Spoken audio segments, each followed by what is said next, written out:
Bon, Bezrat Hashem, c'est Ishmaya. Boker Tov. On a le srout d'avoir des beignets ce matin avec le hors de Hanouka. Rabbi Yosef, il vient d'arriver. Bezrat Hashem. Alors, on va commencer. C'est Odat Odaya de Rabbi Yitzhak Cohen. Et son nom, il est venu jusqu'ici pour donner des beignets, il faut dire son nom. Merci. Attends, pour le psy. Bezrat Hashem. Ok. Alors, on va, Bezrat Hashem. Donc, on a le hors de Hanouka qui est avec nous. On va essayer, c'est la parashat Miketz. On va essayer de voir un peu tous les Inyanim de la parashat Miketz, du hors de Hanouka qui arrive, de Yosef Hatzadik. On va, Bezrat Hashem, essayer de faire le maximum qu'on peut ce matin. Et on a commencé tard, Baruch Hashem, grâce au Hallel ce matin, puisque, comme on avait dit la semaine dernière, les jours de Hanouka sont des jours de Hallel et de Hoda'a. Les jours de Hanouka sont des jours de louange et de remerciement. C'est le Ikar de Hanouka. C'est le Ikar de Hanouka. Si un homme, il savait qu'est-ce que ça fait dans le ciel de remercier Akadosh Baruch Hu, il ne ferait que ça toute la journée, nous dit Rachamim. Que toute la journée, il ne ferait que remerciement et louange. Combien les portes, toutes les portes, vous savez, il y a une prière qu'on fait le samedi soir où on demande à Hachem d'ouvrir les portes. Sha'ale Ora, Sha'ale Tefila, toutes les Sha'ale qu'il y a. Et sachez que la clé pour toutes ces Sha'ale-là, c'est le remerciement. C'est de dire merci à Kadosh Baruch Hu. Et c'est pour ça que c'est la clé des miracles. La clé des miracles, comme on l'avait dit aussi un peu la semaine dernière, la clé des miracles, c'est de dire merci à Kadosh Baruch Hu de tout le bien qu'il nous a donné hier soir. Je vous dis, peut-être qu'il y a des gens qui vont s'inspirer. Hier soir, pour le jeu de la famille, chez moi, c'était que tout le monde, chacun des enfants, et nous évidemment, on dise sur quoi on dit merci. Alors bon, Hachem, mon fils, il a dit merci sur la Torah, son frère, il a dit merci pour les parents, sa sœur, elle a dit merci pour les cadeaux, chacun, il a dit merci. Mais bon, le Inyan, c'est d'apprendre à nos enfants à dire merci. Vous savez que tout le problème de Ham Israël, Chaz Veshalom de parler mal de Ham Israël, il faut savoir que la Torah, c'est pas un livre d'histoire, elle vient nous apprendre des leçons. Et vous savez que tout le problème que Ham Israël a connu dans le désert, et la raison pour laquelle on est resté 40 ans, et la raison pour laquelle on n'est pas rentré en Eretz Israël tout de suite, et la raison pour laquelle on a fait le veau d'or, et toutes ces raisons-là, c'est quoi? C'est que Fouille Tova, ça s'appelle. Le vrai problème, c'est de l'homme, c'est de ne pas reconnaître le bon qui lui a été fait. De ne pas reconnaître. Parce que si on était capable de reconnaître le bon qui nous est fait, alors on amènerait le shalom dans le monde, la paix dans le monde, mais pas seulement ça, on amènerait sur nous tellement de bénédictions. Comment on reconnaît le bon? En disant merci. En commençant, c'est le premier niveau, c'est de dire merci à Kadosh Baruch Hu et merci aux gens qui nous font du bien. Vous savez que tout dans le shalom bayit, c'est la même chose. Vous savez combien merci à votre femme ou à votre mari, ça peut amener de bien entre vous, c'est rien, mais ça nous coûte tellement. Pourquoi? Parce que c'est dans notre matériel génétique spirituel. De même de tous nos ascendants. Quoi? Que Béhémet, qu'est-ce qu'ils ont fait en sortant d'Égypte? Ils se sont plaints. Et pourquoi on ne mange pas? Et pourquoi on n'a pas de nourriture? Pourquoi on n'a pas de viande? Mais quoi? On te donne la manne d'Akadosh Baruch Hu. Non, pourquoi? Et pourquoi? Et pourquoi? Et pourquoi? Et tout la réparation, le tikkun de Hanouka, c'est de redire merci, et le tikkun de nous. Et c'est pour ça que Hachem, quand on dit merci, il nous ouvre tellement de portes. Parce que ce merci-là, il vient réparer toutes les fautes du désert, toutes les fautes d'avant la rentrée en Eretz Israël. Et maintenant qu'on est en Eretz Israël, combien il faut dire merci pour notre terre, combien il faut dire merci pour notre famille, etc., etc. Et donc, on voit tout ce Inyan-là. Maintenant, on va voir un peu le Inyan de la paracha, Bezrat Hashem, c'est Ishmaya. Et donc, on va regarder, premièrement, on va commencer avec la fin de la paracha de la semaine dernière. Vous voyez que la fin de la paracha de la semaine dernière, donc, Yosef est en prison, et arrive avec lui le chef les chansons et le panetier, le maître des chansons et le panetier. Ils font deux rêves. Tout le monde connaît à peu près l'histoire. Maintenant, l'anecdote que je voudrais apporter, c'est comment Yosef, il est sorti de prison. Qu'est-ce qui est le point de départ de sa sortie de prison? L'interprétation du rêve. L'interprétation du rêve. Mais avant l'interprétation du rêve, regardez ce que la Torah, elle dit qu'il s'est réveillé un matin. Maintenant, Yosef, il est en prison depuis des années. Et c'est pas les prisons d'aujourd'hui dorées, c'est des prisons... on peut même pas en parler. Avec d'y penser, ça fait peur. Donc, il est en prison. Et qu'est-ce qui se passe? Il voit que deux goy, ils sont là et ils sont pas bien. Ils sont pas bien, ils ont l'air pas bien. Qu'est-ce qu'il fait? Il dit, qu'est-ce que vous avez aujourd'hui? Qu'est-ce qui se passe? Et là, il leur raconte les rêves. Et là, il y a l'interprétation comme vous avez dit. Donc on voit de la quoi que toute la Géoula de Yosef, elle est venue de faire attention à l'autre. Toute la Géoula de Yosef, elle est venue parce qu'il aurait pu ne même pas faire attention. Il aurait pu ne même pas leur poser la question, quoi. Moi, je suis en prison, j'ai déjà assez de problèmes sur moi. Est-ce que je vais regarder les autres? En plus des goïms. Et alors, s'ils sont réveillés d'un mauvais pied, c'est mon problème à moi? Non, regardez la grandeur de Yosef. Yosef, il voit deux personnes dans la prison qui sont pas bien. Il dit, mais qu'est-ce que vous avez aujourd'hui? Qu'est-ce qui se passe? Vous voyez comment la grandeur de celui qui est au-dessus de ses propres problèmes à lui pour voir l'autre, pour regarder l'autre, pour être avec l'autre, ça fait de Yosef ce qu'il a été et ce qu'il est. C'est-à-dire le tzaddik de sa génération. On appelle Yosef tzaddik. N'est-ce pas, Yosefite aussi? alors c'est ça, on dit, c'est le tzaddik de la génération. Et je vais vous rapporter un écouté à la chôte que Rabbi Nathan il rapporte sur justement cette Nekuda-là. Comment Yosef, il était capable de voir le bien chez l'autre. Et non seulement de voir le bien, mais de faire en sorte que ce bien-là, ça va lui amener la Géoula. C'est vrai que ça va retarder 2 ans parce que il est un peu trop rentré dans d'insister. Mais ça veut dire, il fallait qu'il demande, mais pas avec insistance. C'était un manque de bitachon pour lui, un manque de émouna pour lui, de demander à celui qui sortait, c'est-à-dire au maître et chanson, d'intervenir pour lui. Sauf il a intervenu 2 ans plus tard, c'est lui qui a intervenu. Mais ces 2 ans-là, c'est pour montrer que Yosef il était à un niveau plus haut que ça. Il n'aurait pas dû répéter la demande, pas utiliser 2 mots comme il a fait. On en a parlé Shabbat Baruch Hashem. Tout le Inyan de faire attention à l'Ishtadlut, c'est important, mais ne jamais oublier qui est derrière l'Ishtadlut. Ne jamais oublier qu'Akadosh Baruch Hu, il est derrière l'Ishtadlut. Il est derrière tout ça. Et c'est tout le Inyan qui s'est passé. Et voilà que dans la paracha de la semaine, on voit que Yosef, qui va bientôt se dévoiler à ses frères, il demande qu'ils aillent chercher Binyamin. Et Rabbi Nathan, il explique pourquoi est-ce qu'il est parti chercher Binyamin. Alors évidemment, ça faisait partie d'un stratagème, etc. Mais regardez ce qu'il dit Rabbi Nathan. Veikach et achichem. Il ira quérir votre frère. Veibachanu divrechem haemet itrem. Ki kol zman she'en mitkabetzim shenem asa rashvatim yachad en mevorar haemet. Il dit que tant que les tribus d'Israël ne sont pas regroupées, le Hémet ne peut pas se dévoiler. Est-ce que vous comprenez ce qu'il est en train de dire? Ce qu'il est en train de dire ici, c'est que c'est un sod. Il va rentrer en détail. On va revenir dessus. Alken, ata kol achirat agalut, baravonotenu arabim, hu aliede astara, etzem haemet kemo shekatuv. Et pourquoi on est encore en exil aujourd'hui? Pourquoi on est encore en exil et que la Géoula n'est pas venue? Parce qu'il n'y a pas de... Exactement, Yosef, c'est parce qu'il n'y a pas de Hardout. Parce que la Hardout, la vérité de ce monde, la vérité d'Akadosh Baruch Hu, on en a parlé déjà plusieurs fois, que le Haïnyan de la vérité, c'est une vérité qui est la vérité d'Akadosh Baruch Hu. Le Emet, il a été Bereshit bara Elokim, les Sofet Tevot, ça fait Emet. Le monde, il a été créé sur le Emet, même pas n'importe quel Emet. Pas le Emet des anges, pas le Emet absolu. C'est un Emet d'Akadosh Baruch Hu qui est relatif à l'homme. Ça veut dire quoi? Ça veut dire qu'il est vérité, mais nous, on ne peut pas le voir unique. En vérité, il est unique, son shorash, il est unique. Mais nous, on n'est pas capable de le voir unique parce qu'on est trop bilboulé par ce monde. Mais en vérité, c'est un Emet d'Akadosh Baruch Hu. C'est quoi ce Emet? C'est l'union. C'est la hardoute. Il dit Rabbi Nathan que pourquoi il fallait que Binyamin soit là? Parce que la vérité ne pouvait pas être dévoilée tant que toutes les tribus n'étaient pas là. On peut pas avoir une Géoula si qu'on met des juifs de côté. Ça n'existe pas une Géoula comme ça. Ça n'existe pas. Et il dit, Emet yesh etzel kol echad mi'Israël, eze nekuda shel emet, ki kulam mizera Yaakov, shehu etzem ha'emet, vechol Israël nikraim kulo zera emet.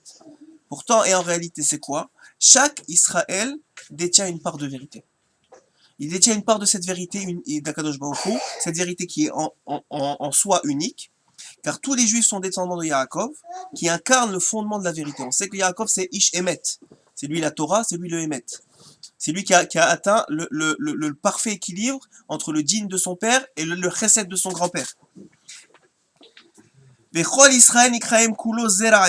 tout Israël, ça s'appelle une semence de vérité. Puisque Yaakov qui était vérité, ses enfants sont vérité. C'est pour ça qu'il a mérité que des tzadikim dans ses enfants. Il a eu 12 tzadiks. Il n'y a pas eu ni Ishmaël, ni Esav. Il a eu 12 tzadiks. Pourquoi? Parce qu'il était l'incarnation de la vérité divine.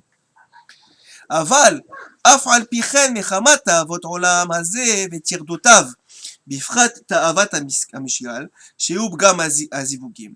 Mais à cause des défauts du monde, que sont tous les problèmes avec les charnels, tous les désirs que les hommes ils peuvent avoir, tous les problèmes de mensonges, tous les problèmes de cupidité, tous les problèmes, etc., etc. Il dit c'est ces problèmes-là qui font qu'un Israël n'est pas uni. Parce que chacun il pense à lui. Quand chacun il pense à sa cupidité à lui, à ses propres désirs, à ses propres trucs, alors qu'est-ce qu'il fait? Il fait pas comme Yosef. Yosef, il voyait ce qui se passait autour de lui. Il pensait d'abord à l'autre. Et comme on n'est pas capable, à cause de toutes les ta'avot qui sont... C'est qui a instauré les ta'avot? C'est Esav, le monde Goy, c'est lui qui a instauré les ta'avot. Vous savez que toutes les ta'avot, c'est autodestructeur. Au début, on croit qu'on rentre dans un plaisir, mais vous voyez bien que si vous poussez le plaisir à l'extrême, ça devient autodestructeur. C'est autodestructeur Béhémet, tu es en train de te détruire. La nourriture, tu le pousses à l'extrême, tu t'en vas dans la maladie. Les plaisirs de ce monde, tu t'en vas à l'extrême, et tu t'en vas dans la dépression. Regardez ceux qui ont des millions, ils finissent suicidés. Pourquoi? Parce que c'est autodestructeur. On avait parlé de ça la dernière fois, que le monde de Esav, c'est le monde qui justifie le fait que le monde n'aurait pas dû être créé. Donc tout ce qu'il amène dans ce monde, c'est pour autodétruire l'homme.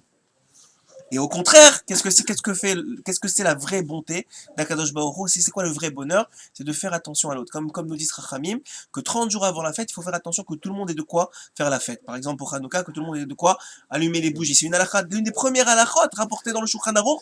C'est d'abord, fais attention que les autres, ils aient de quoi faire Hanouka. Après, viens, on s'attaque aux halachot pour toi. Comment on fait à la Hanouka? Mais d'abord, viens voir ce que les autres, ils ont besoin. Si tu arrives à faire ça, alors tu vas avoir un épanouissement dans ta vie qui n'a pas de pareil dans ce monde. Parce que le vrai bonheur, la vraie vérité, elle se dévoile à travers le don à l'autre. C'est ça la vraie vérité que dit Akadosh Baruch Hu. Ma vérité, c'est quand tu donnes. Ma vérité, c'est celle de Yosef. Ma vérité, c'est celle de Yaakov. Aval. Donc tout ça, tous les tavot de ce monde, ils nous éloignent de la vérité, donc ils nous éloignent de la Géoula. Qui אפשר שיהיה האמת בשלמות, כי אם שיתקבצו כל ישראל יחד לבחינת יוסף, שיהיו בחינת הצדיק האמת. Mais si chacun il arrive à connaître la vérité de Yosef, qui est la vérité du Hémet, qui est la vérité de regarder le bien chez l'autre, qui est la vérité de aimer l'autre avant même de savoir qui il est, parce qu'il est juif. Vous savez que Rabbi Nachman, il se réveillait le matin, il disait Baruch Ata Hashem, Shelo Asani Goy, il disait, il était heureux toute la journée juste de ça. Il avait besoin de rien d'autre. Comment c'est possible que nous, on pense même pas quand on dit cette bracha. On ne réalise même pas qu'on est juif. Encore toute cette histoire de remerciement.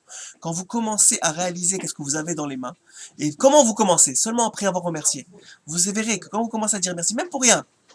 Moi j'ai un ami, quand il travaille un métier que personne n'embête, il est dans son coin, et il n'a pas besoin tellement de concentration, c'est de la routine ce qu'il fait. Alors toute la journée, tout ce qu'il fait, c'est dire merci à Hachem. Il fait merci à Hachem, merci à Hachem. Il fait ses travaux, il dit merci à Hachem, merci à Hachem. Et je vous dis, c'est un tzaddik, mais vous le voyez, c'est de la folie, le or qu'il y a de son visage. Mais ça veut dire quoi? Ça veut dire que c'est à la portée de tout le monde. C'est à la portée de tout le monde. Mais tout le bilboul de ce monde, c'est de Kfouy Tova. C'est continuer la faute des Meragelim, continuer la faute des explorateurs, continuer la faute du désert, continuer la faute du veau d'or. Vous savez que jusqu'à aujourd'hui, on est en train de réparer la faute du veau d'or, puisque avant la faute du veau d'or, on avait atteint les deux couronnes, qui étaient la réparation de la faute de Adam et Chava. Mais depuis la faute du veau d'or, on est reparti en galoute. Ça veut dire on a recommencé le problème. Pourquoi? Nous dit Chachamim, à cause de Kfouy Tova. À cause qu'on n'est pas capable de reconnaître le bon qu'il y a chez l'autre, de le bien qu'on nous a fait, à cause qu'on n'est pas capable de dire merci. À cause de ça, on est encore en galoute. Et qu'est-ce que ça apporte ça? Ce fait de cette Kfouy Tova là, qu'on a un manque d'unité, qu'on a un manque de vérité. כי אי אפשר שיהיה האמת בשלמות, כי אם שיתקצרו כל ישראל יחד לבחינת יוסף שהוא בחינת הצדיק. ועל כן, עתה עיקר התיקון התקווה הוא על ידי, regardez, העיקר התיקון, l'essentiel de la réparation, והתקווה et de l'espoir du fait qu'on va recevoir la Géoula finale, על ידי המתקרבים לנקודת האמת. C'est se rapprocher de la vérité, du Hémet. Et c'est quoi ce Hémet là? C'est un Hémet d'union, c'est un Hémet qui ne peut être réalisé, qui ne peut être atteint que si toutes les parties d'Israël font partie d'un seul et même corps. Ça ne veut pas dire qu'on a les mêmes idées. Un il peut penser comme ça, l'autre il peut penser comme ça, toujours dans les 4 amants de la halakha évidemment, mais ça n'empêche qu'il y a un amour inné qu'on doit avoir pour chaque Israël. Et c'est ça la clé de la Géoula, nous dit Rabbi Nathan. évidemment inspiré par Rabbi Nachman. Tout le Inyan de Rabbi Nachman, de voir le Tova, etc. C'est que Béhémet, dans la Neshama d'un juif, il n'y a que du bon. Maintenant, ce qui se passe, c'est extérieur, lui, comme nous dit Chachamim dans la Gemara. Il y a une histoire sur Rabbi Meir. Rabbi Meir, il y avait deux personnes qui l'embêtaient beaucoup. Chaque fois qu'il rentrait chez lui, il lui crachait ou il l'insultait. Au début, il a dit bon, c'est Hachem qui m'envoie, je me calme, je dis rien, je me calme, je dis rien. Au bout d'un moment, il est rentré chez lui, il a dit ça y est, c'est bon. Là, j'ai fini mon affaire, ma coupe elle est pleine, je vais les maudire. Sa femme, elle entend ça, Berouria, c'était une déquête. Khabala Lazman. Alors elle dit, dis-moi, dans le Tehillim, c'est écrit que Hachem, il va faire repentir les fautes, il va éliminer les fautes, pas les fauteurs. Donc tu vois de là que c'est pas eux que tu dois tuer, tu juste prie pour qu'ils fassent tchouva, et c'est tout. Il a dit, tu as raison. Il a appris de sa femme. Il a dit, tu as raison. Pourquoi moi je vais envoyer une clala, qu'on sait que celui qui maudit, il est d'abord maudit, Rabbi Meir, vous vous rencontrez que Rabbi Meir, à son point à lui, il avait peut-être une idée de maudire quelqu'un d'autre. Peut-être on peut penser que c'est des goy. La Gemara ne dit pas si c'est des goy ou des juifs, mais on peut penser que c'est des goy, mais même à ça. Ça n'empêche que c'est des êtres humains. Donc vous voyez que Rabbi Rouya, elle a cette nékouda-là de dire quoi? Mais non, prie pour qu'ils fassent chouva, parce que ce qu'il faut détester, elle lui dit, c'est pas le fauteur, c'est la faute. Et ça, c'est un klal et c'est un secret, même avec votre famille, même avec vos enfants, même avec vos femmes. S'il y a quelque chose qui vous gêne, ça ne doit pas déteindre sur la personne qui le fait. La personne qui le fait, c'est comme dit la Gemara, c'est un ruach shtout qui est venu dans la personne. Un homme ne peut pas faire de faute s'il n'y a pas un ruach shtout qui est rentré en lui. Ruach shtout, ça veut dire un vent de folie. Donc la vérité, ce qu'il faut détester, c'est le vent de folie. C'est pas l'homme, puisque l'homme, il n'est pas capable de fauter. C'est seulement le vent de folie qui rentre en lui. Et quand tu fais ça, que tu détestes la faute et tu détestes pas la personne, tu fais que la personne est capable de faire tchouva. Mais si, par exemple, quand un enfant, il fait une bêtise, et tu lui dis, par exemple, un enfant, des fois, je sais pas moi, il va mentir, et tu dis, tiens, menteur. Si tu fais ça, tu viens de créer en lui la réalisation que, oui, c'est vrai, il a raison, papa. Je suis un menteur. Et si tu fais ça, il va comprendre qu'il est un menteur. Alors que si tu dis ce que tu as dit, c'est un mensonge, tu viens d'éloigner l'action de la personne elle-même. Et lui, il va pas commencer à justifier ses erreurs. Il va dire, de toute façon, je suis un menteur. Mais non, ce que tu as fait, c'est un mensonge, il faut pas faire. Mais toi, tu es quelqu'un de bien. Ça, c'est toute la différence de l'enseignement de Rabbi Meir. Et Rabbeinu, il rapporte en plusieurs écoutes à moral ce taïnyan-là, de détester la faute, mais pas le fauteur. Et c'est comme ça, il dit, qu'on arrivera à aimer chacun et à avoir de la reconnaissance. Parce que tout le haïnyan, je le répète, de Hanouka, tout le haïnyan de Hanouka, par exemple, un autre jeu qu'on a au Hachem à la maison, qu'on a instauré sur les conseils d'un de mes rabbinim qui s'appelle Rav Ronen, qui a écrit un livre. Dans son livre, il rapporte là-bas un autre jeu qu'on fait à la maison, dans Hachem, en plus du jeu des bonbons, alors qu'on a appris de Eric. Alors un autre jeu, c'est que à la table à la maison du Shabbat, chacun il doit dire quelque chose qu'il a vu de son frère ou de sa sœur qu'il a fait de bien cette semaine. Ils doivent faire ça. Donc toute la semaine, ils regardent ce qu'il a fait de bien pour penser à Shabbat, qu'est-ce qu'ils vont dire. Et après, bien sûr, ils sont récompensés pour ça. Mais ça veut dire, il faut habituer les enfants à voir le bien. Il faut habituer les enfants à dire merci. Parce que nous, on n'a pas été habitués à ça. On n'a pas été habitué à ça, et malheureusement, c'est ça qui retarde la Géoula. Béhémet, c'est ça qui retarde la Géoula. C'est ça qui nous dit Rabbi Nathan, c'est pas que des mots. Il dit le problème, c'est que la vérité Nathan, la vraie vérité, c'est-à-dire Mashiach Tzidkenu, Amen, il n'arrivera seulement que quand tu auras une union vraie et certaine entre Am Israël. Alors il y a deux façons d'avoir une union, vous savez comment ça marche. Soit on reçoit des coups et on est obligé d'être unis, parce que de toute façon on nous met des coups et on est tous juifs. Soit, Béhémet, par amour pour l'autre, on va amener la Géoula. Il m'a dit ce matin, je savais pas, mais il m'a dit Adam, qu'ils ont voté, je crois tous ils ont voté. Ouais. Ils ont fait un cadeau ils ont voté. Entier, le monde entier a voté Hanouka. À Hanouka. Les Yévanim se sont commencez pas. alors ils ont dit à Hanouka. Je savais pas, mais apparemment qu'ils ont voté que puisque bientôt Trump qui va passer et qu'ils veulent tous le contrecarrer, et comme Obama il s'est retenu, à part Obama, tous ils ont voté que Yerushalayim appartenait aux Arabes. Et c'est écrit que 9 mois, la Malchut, c'est-à-dire Yerushalayim doit être sur. Moi je dis pas que ça va être dans 9 mois, hein, je sais pas, je suis pas devin. Mais c'est écrit que 9 mois la Malchut doit être sous Ishmaélim, et après ça la Géoula elle vient. Alors, amen. On ne sait pas ce que ça veut dire, mais ce qui est sûr, c'est ce qui est écrit par Khamim. Hein? C'est bon signe. Tout est bon signe, il faut juste voir le bien. Tout est bon signe. Il n'y a pas de mal dans le monde. Alors, voilà comment je voulais dire. Maintenant, on revient sur la paracha de la semaine. Donc, on a dit Bezrat Hashem. Évidemment, tous ces jeux, c'est grâce à ma femme. Alors, je remercie. Mais c'est pas mes idées à moi. Alors, qu'est-ce que je disais? Oui. Donc, Yosef, le Hachir Hakadosh, j'ai dit hier, le Hachir Hakadosh, il a un pirouche extraordinaire. Il demande une question. Il dit pourquoi est-ce que Yosef il devait descendre en Égypte? Mais pourquoi? Pourquoi Yosef il devait descendre en Égypte? Alors, et pourquoi? Parce qu'on sait que, vous savez, on a vu que Yosef, Hachem était avec lui. Donc ça veut dire quoi? Cheikh Hakadosh, il dit le tzaddik, il est tellement annulé que la Shrina elle est avec lui. Donc quand lui il est descendu en Égypte, en vérité c'est la Shrina qui est descendue en Égypte. Elle est descendue en galoute. C'était le début de la galoute. La première galoute qui est l'image de toutes les autres galoutes. Donc donc la Shrina est descendue avec lui en Égypte. Et, de demande de Hachir Hakadosh, pourquoi c'était nécessaire? Le Hachir, vous savez, le Hachir c'était un tzaddik de la génération du Hari Hakadosh. Et le Hachir Hakadosh, il voulait apprendre la Kabbalah chez le Hari. Et à chaque fois il allait voir le Hari, il s'asseyait, il s'endormait. Il s'asseyait, il s'endormait. Alors le Hari Hakadosh, il est venu, il lui a dit, écoute, je pense, j'imagine vous le savez, je pense que tu connais déjà toute la Kabbalah, tu n'as pas besoin, tu as déjà appris beaucoup. Ce que tu es venu faire dans ce monde, c'est le drage de la Torah. Et on l'appelle Adarshan, le Hachir Hakadosh Adarshan. C'est celui qui fait le drage de la Torah. Alors regardez ce qu'il dit.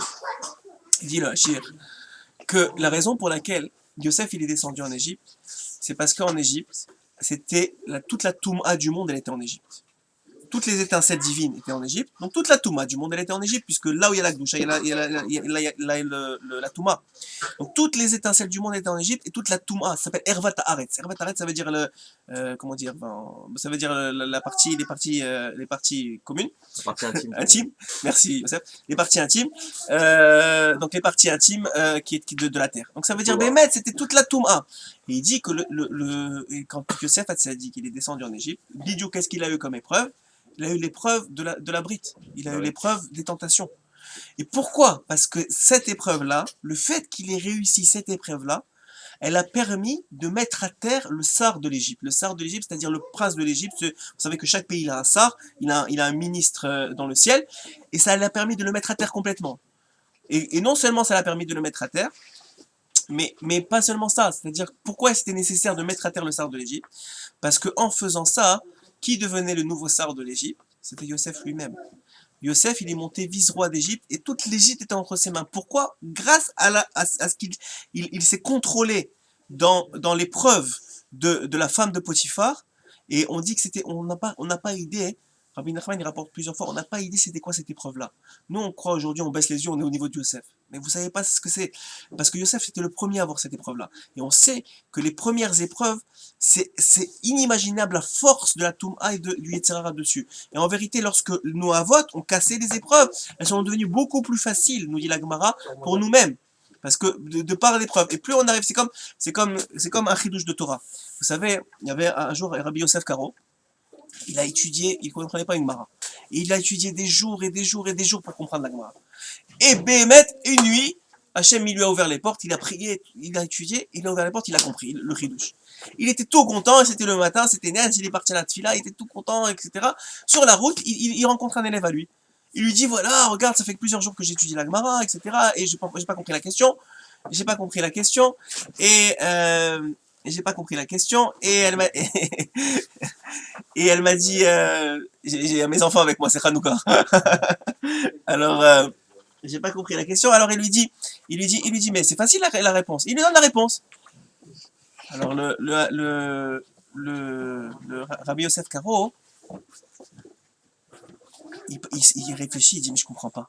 Ça fait des jours que je réfléchis à la réponse et j'ai pas trouvé. Et lui, mon élève, en une seconde, il a trouvé. Comment c'est possible? Alors il est vraiment pas bien. Il est vraiment pas bien. Et son maître, il vient et il lui dit, il lui dit, mais pourquoi tu es pas bien? Il lui dit parce que j'ai étudié des jours et j'ai pas compris. Et alors, voilà, regardez ce qu'il lui répond. Il lui dit c'est normal que tu as pas que l'autre il a su tout de suite. Parce que toi, tu t'es battu pour faire descendre le chidouche dans ce monde. Tu t'es battu pour faire descendre le chidouche. Maintenant que tu l'as fait descendre, il est accessible à tout le monde. C'est le but, la difficulté, c'est de faire descendre la situation, de faire descendre le chidouche. Maintenant que toi, tu t'es battu, tu t'es peiné, tu t'es saigné pour le faire descendre, maintenant il est accessible, il appartient au monde. la même chose dans une épreuve. Quand Abraham, il a fait des épreuves de Emouna, c'était des épreuves extraordinairement difficiles. Mais aujourd'hui, c'est pour qu'aujourd'hui, ce soit plus facile pour nous. La même chose pour Yosef Hatzadik Yosef Hatzadik, c'était le prototype, il faut savoir, c'était le prototype de l'homme en galoute, du juif en galoute. C'est lui qui a réussi la vraie galoute, puisqu'il était en Égypte, le seul juif, il a réussi à éduquer ses enfants dans la Torah, se marier avec une juive, alors qu'elle n'avait pas par providence divine, qui était la fille de Dina. Donc, toute le Inyan du juif en galoute, c'est Yosef. C'est pour ça qu'on dit qu'avant Mashiach ben David, vient Mashiach ben Yosef. Parce que Mashiach ben Yosef, c'est le rassemblement des juifs, de la galoute. C'est lui qui fait sortir le juif de galoute. Et vous savez, même Yaakov en lui-même, je ne sais pas si vous le savez, mais Yaakov en lui-même, il a deux niveaux. Il a ce qu'on appelle Yaakov et Israël. On dit que Yaakov, c'est le juif de Galoute, et Israël, c'est le juif d'Israël, c'est le juif qui est en Israël. Et ces deux niveaux, Israël, évidemment, dans le dit le Zohar, est plus élevé que Yaakov, mais les deux sont nécessaires. C'est-à-dire que les deux sont en Yaakov. Seulement, c'est quand que Israël, écoutez bien, c'est quand que Israël se dévoile chez Yaakov, après l'épreuve de Esav. Lorsqu'il se bat avec l'ange de Esav et qu'il gagne, c'est à ce moment-là que Israël se dévoile. C'est à ce moment-là que la partie de Yaakov qui s'appelle Israël se dévoile. Et comment on fait pour gagner? Alors on peut gagner comme les Yavanim, contre les Grecs. Contre les Grecs. Quoi? Comme Atatchaou? Ouais, comme Atatchaou, Kohen Gadol et comme les Grecs. Alors à ce moment-là, on peut gagner avec la force. Mais même à ça, c'est pas ça qui fait qu'on fait le miracle. Le miracle qu'on commémore, c'est la fiole. C'est-à-dire, même dans l'aspect qu'on a gagné de façon matérielle, c'est la spiritualité qu'on dévoile. C'est la spiritualité qu'on fête. Et la même chose dans toutes les étapes. C'est qu'en vérité, c'est vrai que pour devenir Yaakov, pour devenir Israël, il a dû se battre. Mais c'est d'abord une bataille spirituelle. Et cette bataille-là, c'est la bataille de la Torah contre tout ce que le monde goy il amène dans le monde. Tous les plaisirs de ce monde, tout le moi, et tout ça, tout ce qu'on a dit. Et le but, il est de dévoiler la Malchut d'Akadosh Baruch Hu, c'est-à-dire le dévoilement d'Akadosh Baruch Hu. Alors voilà. Il dit ici que donc, il dit le Hashir HaKadosh, donc pourquoi Yosef, il est descendu en Égypte? Pourquoi il fallait qu'il descende en Égypte? Justement, pour casser cette Tahavat-là pour ses enfants, et que ses enfants, ils ne tombent pas dans la Tahavat Iouf. Vous avez bien vu que les Béné Israël, ils ont fait beaucoup de choses en Égypte, ils étaient oppressés, etc. Mais ça, ils n'ont pas touché. Il n'y a pas un Béné Israël qui est parti avec une Goya. Et pourquoi? Grâce à qui? Grâce à Yosef Hatzadik. La Shrina, elle est descendue pour préparer le terrain, pour être sûr qu'ils ne tombent pas dans ça, parce que ça aurait été la 50e porte de l'impureté. Ça, il fallait qu'on y sorte avant. Et c'est pour ça qu'il a une minute de plus, on serait resté. Et on est sorti, Baruch Hashem. Pourquoi? Grâce à Yosef Hatzadik qui est descendu en Égypte. Et tout ça grâce à quoi? On a dit au début. Juste par le fait qu'il a regardé deux goïms et qu'il leur a dit ça va pas? Qu'est-ce qui se passe? Vous avez quelque chose qui va pas? Et de ça, toute la Géoula elle est venue. Et il nous apprend ici Rabbi Nathan que toute la Géoula d'un juif, de tout Am Israël, la Géoula chez les mains, elle arrivera que si on fait attention à l'autre. Que si Béhémet, on dévoile la vérité ultime, et c'est quoi la vérité ultime? C'est que toutes les parties du puzzle, qui s'appelle chaque Yehudi de Am Israël, se mettent ensemble et créent le puzzle. Ça ne veut pas dire qu'ils prennent la place de l'autre. Chacun, il a sa partie du puzzle. Il faut juste... Rabbi Nachman, évidemment, il dit, c'est moi qui mets les pièces en place. Il faut s'attacher au tzaddik. Mais en tout cas, chacun est partie du puzzle. Et chacun crée le puzzle. Et en créant le puzzle, on finit le troisième Beth Amikdash et la Géoula. Elle vient, Bezrat Hashem. Amen.